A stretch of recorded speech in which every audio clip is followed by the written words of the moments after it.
Hello friends, welcome back to my channel. आज मैं आपको अलंकार के बारे में शॉर्टली बताऊंगी। अगर किसी पेपर में आपको शॉर्ट से पढ़ के जाना है तो मैं इस वीडियो में कवर करने की कोशिश करूंगी। चलिए स्टार्ट करते हैं अपना वीडियो। सबसे पहले अलंकार क्या होता है? तो किसी भी बात को की शोभा बढ़ाने के लिए जिस शब्द का प्रयोग किया जाता है उसे अलंकार कहते हैं। ठीक है, किसी चीज़ को अच्छे से कहना, ये क्या कहलाता है? अलंकार। अलंकार कैसे बना है? संधि से मिलकर अलम प्लस कार। ठीक है, अलंकार। एक अलम का मतलब होता है शोभा या फिर आभूषण कह सकते हैं। आभूषण या फिर शोभा बढ़ाना। ठीक है, और कार का मतलब करने वाला, करने वाला। ठीक है, तो ये होता है अलंकार। ये दो संधि इससे मिलकर बना है, संधि विच्छेद इसका अलम प्लस कार होता है। उसके बाद अलंकार के जो प्रकार होते हैं वो दो भागों में विभक्त किया गया है। एक होता है शब्दालंकार, दूसरा होता है अर्थालंकार। अब शब्दालंकार को भी कई पार्ट्स में डिवाइड किया गया है। जो मेन है वो मैं आपको बताऊंगी। बहुत सारे होते हैं पार्ट्स में, और जो मेन है शब्दालंकार, अर्थालंकार, जिससे क्वेश्चन बनते हैं वो बताऊंगी। तो अनुप्रास अलंकार जो होता, पहले शब्दालंकार क्या होता है? तो शब्दालंकार, देखो, शब्दों के हेर फेर से जो काव्य की शोभा बढ़ाते हैं, इधर उधर कर दिया गया तो उससे जो बनता है वो शब्दालंकार होता है। उसमें सबसे पहले क्या है? अनुप्रास अलंकार। अनुप्रास अलंकार आप लोग ने पढ़ा होगा, जब एक वर्ण की आवृत्ति बार बार हो, एक वर्ण की आवृत्ति बार बार हो तो वो क्या कहलाता है? अनुप्रास अलंकार कहलाता है। उसके बाद यमक अलंकार क्या होता है? यमक अलंकार, जब एक शब्द की आवृत्ति हो पर अर्थ अलग अलग हो। इसमें क्या था? एक वर्ण की आवृत्ति होती है। यमक अलंकार में क्या होता है? एक शब्द की आवृत्ति होती है बार बार। ठीक है, उसके बाद है श्लेष्म अलंकार। क्या होता है? शब्द एक पर अर्थ अनेक। एक ही शब्द होगा लेकिन उसके अर्थ अलग अलग जगह पे अलग अलग हो सकते हैं। उसके बाद है वक्रोक्ति अलंकार। वक्रोक्ति का मतलब होता है वक्र प्लस उक्ति से मिलकर बना है वक्रोक्ति। ठीक है, तो किसी बात को घुमा फिरा कर कहना, ये कहाँ किस में आएगा? वक्रोक्ति। मतलब वक्र घुमा हुआ होता है इसलिए घुमा फिरा कर कहना आएगा। वीप्सा अलंकार क्या होता है? कि कोई भी दो वर्ण बार बार आए, दो वर्ण बार बार या दो बार आए, दो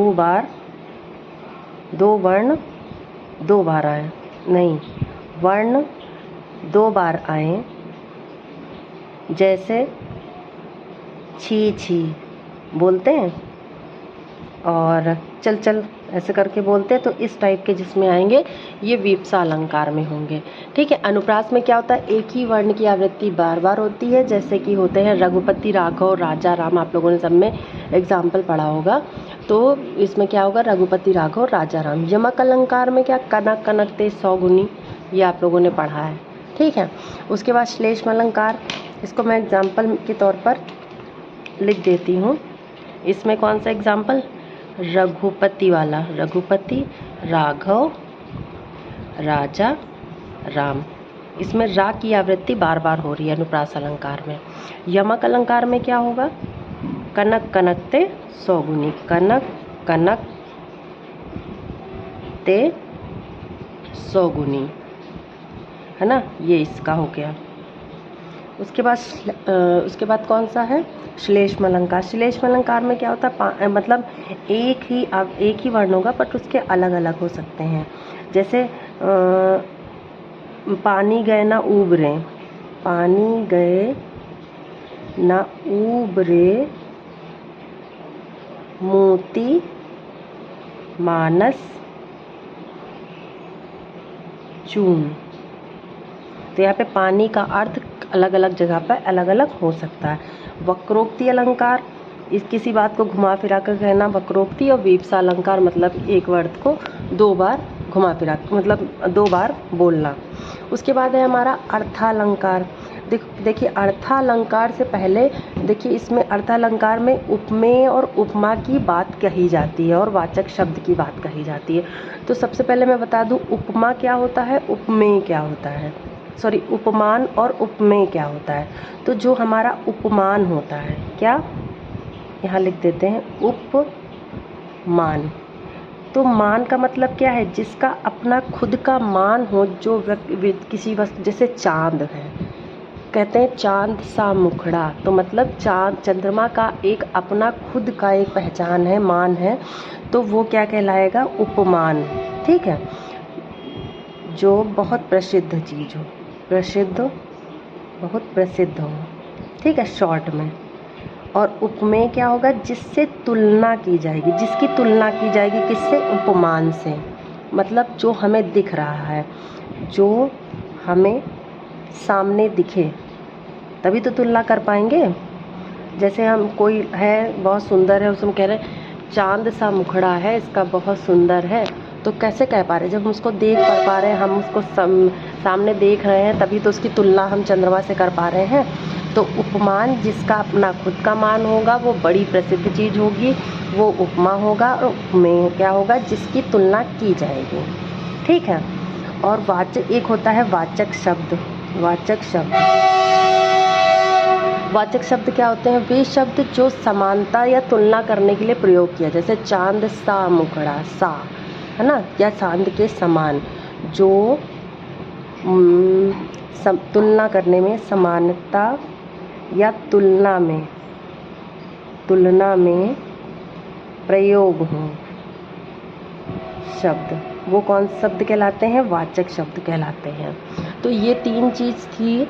एक होता है गुण या धर्म साधारण गुण। तो गुण का मतलब होता है कि जो एक समान गुण, अलग अलग गुण, है ना, तो ये गुण तो इतना नहीं, ये 3 चीज़ें इंपॉर्टेंट थी जो मैंने बता दी है अर्थालंकार से पहले, क्योंकि इसमें ये चीज़ आती है कि उपमेय में उपमान की तुलना की जाएगी, वो उस तरह बताया जाएगा, तो इसलिए ये बताया मैंने। अब इसकी बात सबसे पहले आता है उपमा अलंकार। उपमा अलंकार, उसके बाद होता है रूपक अलंकार, उसके बाद होता है उत्प्रेक्षा अलंकार। ठीक है, उसके बाद है भ्रांतिमान, भ्रांतिमान, उसके बाद है अतिशयोक्ति और विरोधाभास। विरोधाभास कौन कौन सा, देखिए अलंकार मैंने नहीं लिखा है, अलंकार आप खुद लिख सकते हैं, उसके आगे आगे मैंने नहीं लिखा है। उसके बाद है मानवीकरण, मानवीकरण। ठीक है, तो सबसे पहले उपमा अलंकार। उपमा अलंकार क्या होता है, जब उपमेय की तुलना की जाए, जैसे जब उपमेय किसकी तुलना की जाएगी, उपमेय की तो तुलना की जाएगी किससे, उपमान से। उपमेय की तुलना उपमान से हो तो क्या होगा, उपमा अलंकार। उसके बाद है रूपक अलंकार, जब उपमेय उपमान का भेद रहित आरोप कर दिया जाए, भेद रहित आरोप।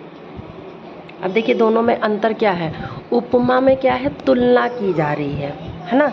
तुलना मतलब है कि मान लो एक एग्जाम्पल, पीपर पात सरिस मंडोला, क्या, पीपर पात सरिस मंडोला, मतलब पीपल के पत्ते के समान मन डोल रहा है। ठीक है, तो ये क्या होगा, पीपर पात सरिस मंडोला। और रूपक अलंकार में क्या होगा, कह दिया जाएगा वो उसी की तरह है, जैसे कि सीता का मुख चांद है, क्या कह दिया, उसका रूप ही दे दिया है चांद का। तुलना नहीं कर रहा है कि सीता का मुखड़ा चांद के जैसा है, नहीं, ऐसा होगा तो उपमा में आ जाएगा। इसमें क्या कर दिया गया है, सीता का मुखड़ा चांद ही बता दिया गया है सीधे, तो ये रूप दे दिया गया है, तो ये क्या है, रूपक अलंकार। उसके बाद है उत्प्रेक्षा। उत्प्रेक्षा अलंकार पे कहते हैं मानो उसके जैसा है, तो इसमें क्या पहचान है, मनु, मानो, जनु, जानो जरूर आएगा इसमें, ठीक है। जैसे एग्जाम्पल, यही एग्जाम्पल देख लेते हैं।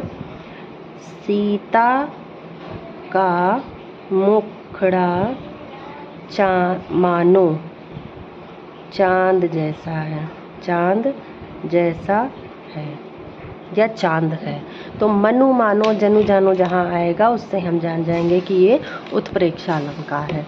उसके बाद भ्रांतिमान अलंकार, मतलब यहाँ पर भ्रांति होगी, संदेह, भ्रांति हो, जहाँ संदेह हो या गलत समझा जाए, इस टाइप का, गलत मतलब वो वाला। जैसे कि एग्जाम्पल देख लो, जैसे ओस बिंदु चुग रही, हंसनी मोती उसको जान, मतलब जो चिड़िया है वो ओस की बूंदों को चुग रही हैं, क्या मानकर चुग रही हैं, मोती मानकर चुन रही हैं, तो यहाँ पर क्या संदेह या भ्रांति हो गई है, तो ये भ्रांतिमान अलंकार।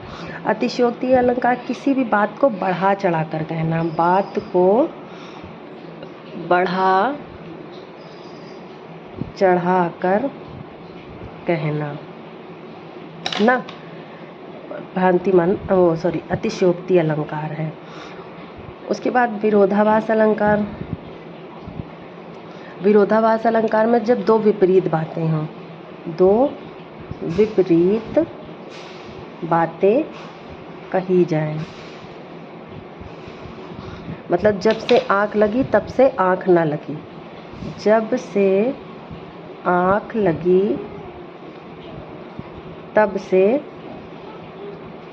आँख लगी, यहाँ पर मतलब जब से मेरी आँख लगी तब से मैं सोई नहीं, ये मतलब होगा इसका विरोधाभास। दो अलग अलग बातें कही जा रही हैं, ठीक है।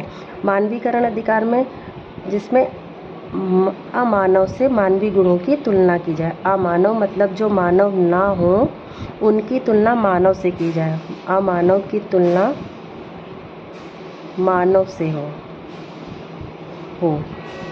जैसे आए बसंत महंत, आए बसंत महंत, मतलब बसंत महान जी आ गए हैं, तो ये क्या है, बसंत महान। इसका जो एग्जाम्पल है थोड़ा सा बड़ा है, देख लो साकेत नगरी, यही स्वर्ग से मिलने गगन में आ रही है, मतलब किसी चीज़ को बढ़ा चढ़ा कर कहना, ये अतिशयोक्ति अलंकार है। तो ये कुछ एग्जाम्पल के साथ मैंने अलंकार को समझाने की कोशिश की है, जो शॉर्टली है, आपको जल्दी से अगर किसी चीज़ का रिवीजन करना है तो इससे कर सकते हो। उम्मीद करती हूँ आपका वीडियो अच्छा लगा होगा, अगर अच्छा लगा हो तो लाइक करें, शेयर करें, सब्सक्राइब करें। मिलते हैं नेक्स्ट वीडियो में, बाय बाय।